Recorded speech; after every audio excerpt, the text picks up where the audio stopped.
Alright, so I wanted to do a quick, I guess, look at how strong I personally, or how I feel about the character with Vortigern.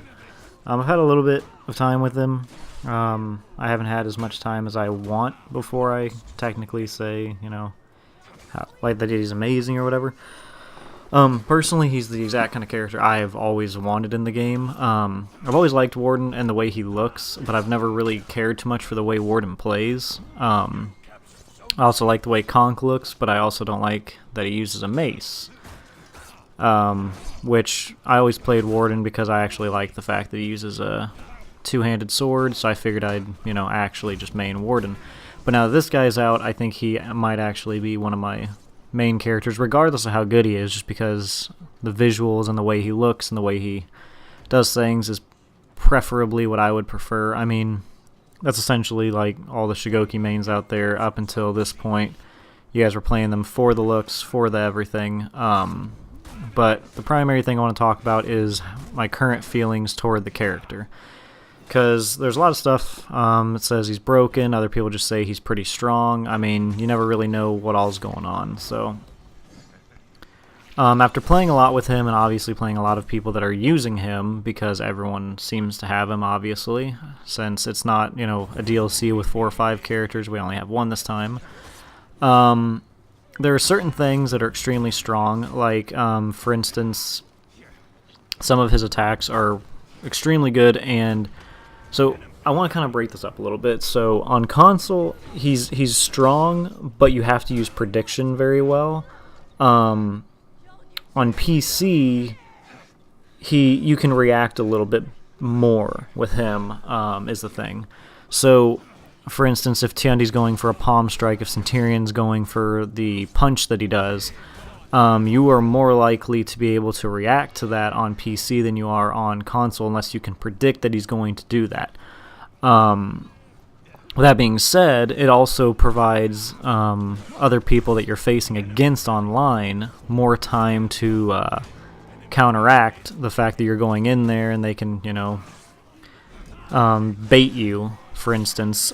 So a new thing that I'm seeing a lot, especially with Centurion, is they want you to think they're going to go for a punch, or Lawbringer, he wants you to, you know, to think he's going for anything that can possibly be unblockable. They want you to think they're going to go for it and then guard break immediately, because a lot of Vortigerns are prone to immediately going into the stance, which the one thing that I have learned with the time I have played is if you are going to go into stance, you need to be prepared and know that that attack you will definitely be able to flip. If it's going to be a heavy attack that they could feint into a grab, you don't want to do it. If it's an attack that cannot be feinted, or is just a flat-out unblockable, you know, the punches, Shinobi's kick, anything like that, go for it. That's the moment you want. But there are certain moves you just don't want to go for. Light attacks, perfectly fine if you can react to it. But a lot of heavy attacks you have to be really careful with going for, so I'm very sparingly using it, and it only does, I think, 30 damage, so it is just the same damage as a heavy attack, which is good, but it's not the world's greatest thing. I mean, off of light attack, shield bash, light attack, you get 40 damage, so it's not the strongest thing, but it is very good, especially in a ganking situation. Although in a lot of ganking situations, when you are playing Vortigern, a lot of people will go for the guard break because that's obviously the best choice. Now, as far as his strength goes, I think he's extremely good. Having the second heavy attack is extremely good because you can go for light attack. People think you're going to go for the shield bash, which is dodgeable, by the way. If someone lands the light attack on you and it's not a crushing counter, you can dodge the shield bash. Which a lot of people don't seem to know that you can do. So the one thing you could do is go for a light attack and then a heavy attack. That way if they try to dodge it, you hit them with a heavy.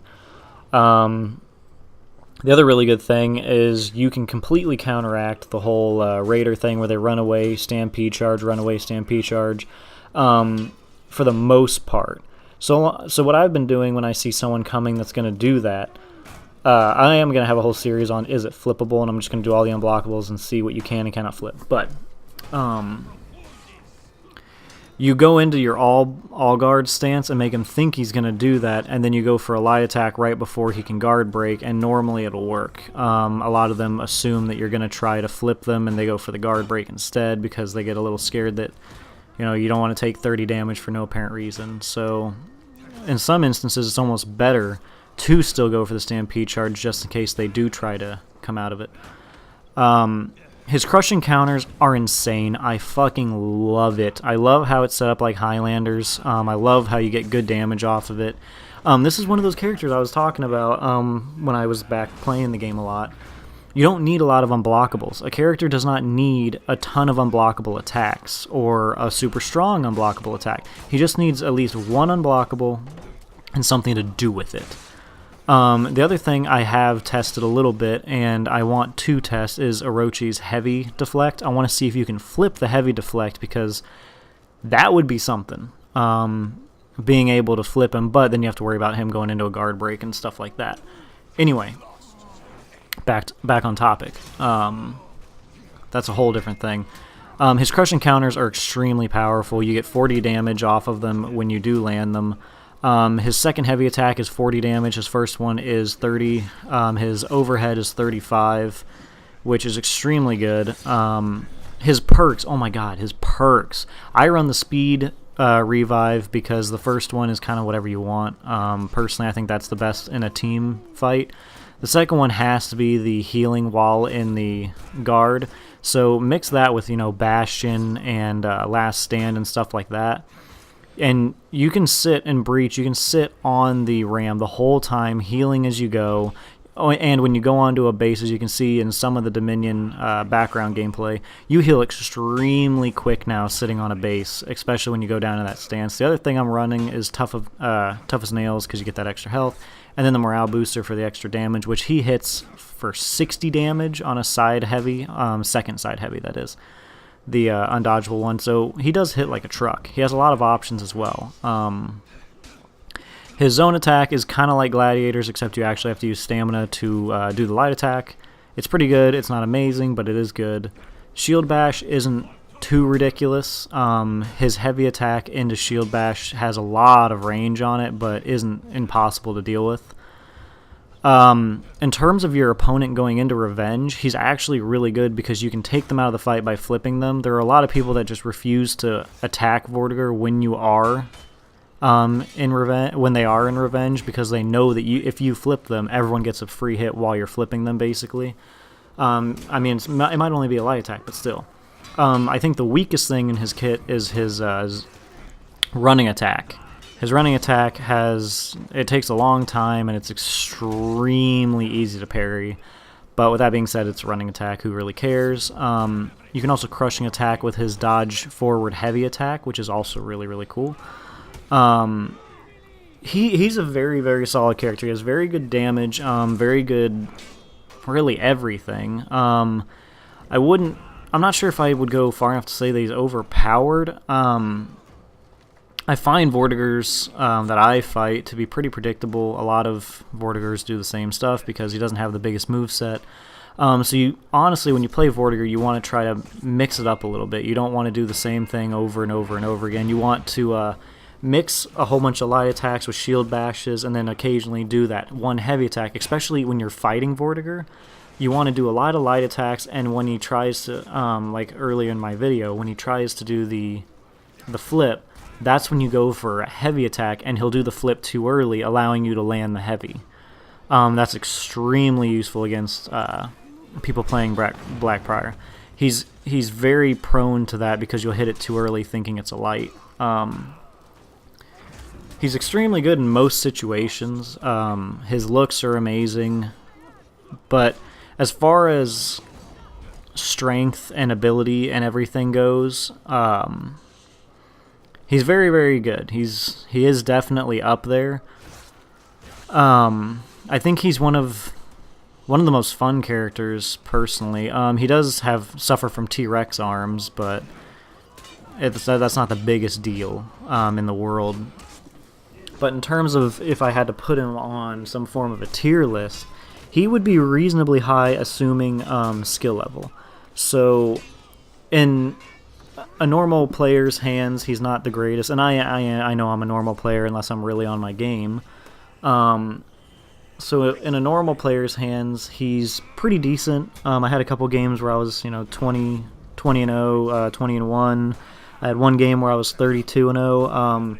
He's extremely good, and if you're on your game, you do very, very well. But there's also a lot of them that I fight against where they fall for a lot of stuff because they want to be extremely offensive. It's not a redo of Centurion. He's not super powerful when it comes to offense. He is very good at offense, but he's not the world's greatest thing when it comes to offense. Lawbringer still outranges him and all that kind of stuff, so you can kind of space him out sometimes. He uses quite a bit of stamina sometimes, depending on how many feints and what all he's going for. His executions are top fucking tier. So personally, what I think of this character is that he is one of the characters I have wanted for a long, long time. My only, if I even could say it's a disappointment, honestly, is I love the ornaments are on his shoulders, but at the same time, I kind of wish I had engravings there, because I do wish I could put the skulls and stuff there, and that is one of the most visual areas. I also wish that you could change where it is on your shield, because sometimes I know you can change it based on what shield you're using, but I just kind of wish that it was a thing where you could move it based on what you want. But those are personally my opinions on the character. Let me know what you guys are thinking down below. This is all subject to change, obviously, but anyways, thank you guys for watching. Thank you everyone for watching the video. I hope you guys enjoyed. Like, comment if you did. Subscribe if you're new to the channel. If you did not, let me know why. Other than that, here are a couple videos for you guys to check out in case you did enjoy it. Otherwise, I'll see you guys in the next video. Thank you so much for watching.